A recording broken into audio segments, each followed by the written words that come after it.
Dan, let's just start with it's great to see you again here on these airwaves and talking to me again. You too, what do you make of this, Dan? You have a behind-the-scenes look, I know now, as well, but this is a big question. Who's in our country?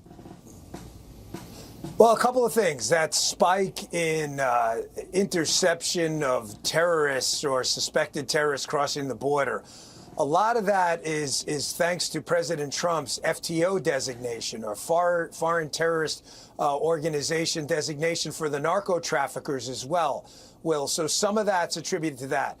There is zero doubt, as you accurately stated in your opening there, that the Biden administration, essentially their open border, let's just cut the crap, okay? It was an open border. I mean, we had Bill Malugin down there with the Fox News drone. You saw tens of millions of people over the course of the 4 years piling across the border. It is impossible to get an accurate head count down to the +1 of who is in the country because Biden opened the border. And it's the unknown Donald Rumsfeld problem.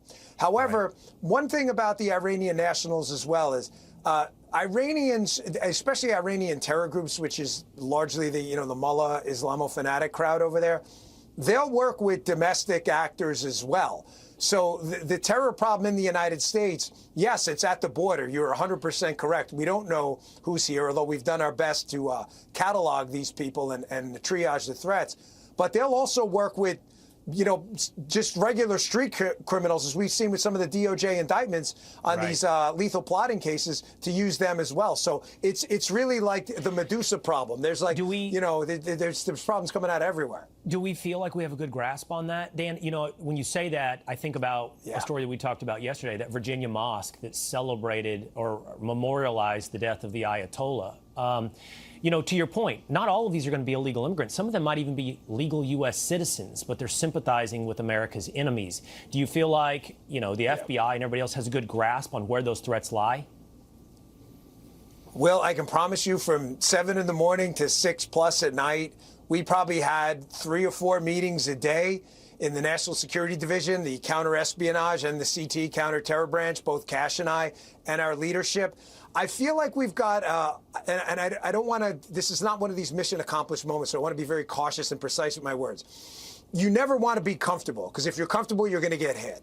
However, I feel like we did everything we could do, and I know Cash is still doing it, on the cell problem, the terror cell, sleeper cell problem. Right. I think we've got a good grasp around that, because if to coordinate is going to require communication, I feel like we've got a very good surveillance network. There's a co-equal problem, though, and you just kind of hinted at it, of self-radicalization. Some people may come here as Iranian nationals, Will, or foreign nationals from the Middle East or other countries that don't have the same, culture or values we do, and they get radicalized while they're here. It's a huge problem. It doesn't mean they're tied to a network, but to be clear, it doesn't make them any less dangerous than a network. I call it the Bourbon Street problem. The 2025 Bourbon Street attack. A guy took a car, made a right turn on Bourbon Street. I mean, how do you stop that? The answer is good quality counterespionage and CT work based in surveillance and sources. And if you don't have good sources, you can't make cars illegal and you can't make right turns illegal. You're going to have problems. Well, and I would offer one other potential solution, or at least remedial measure, and that is be really, really strict or cognizant about who you let into this country. We're talking now legally, that you only let people come to this country who want to be and love America. Stop the problem before it ever starts. That might be the best policy here. Folks on immigration. Dan, it's really good to see you again. Thanks for being with us. You too, Will. My pleasure. Hey, Sean Hannity here. Hey, click here to subscribe to Fox News YouTube page and catch our hottest interviews and most compelling analysis. You will not get it anywhere else.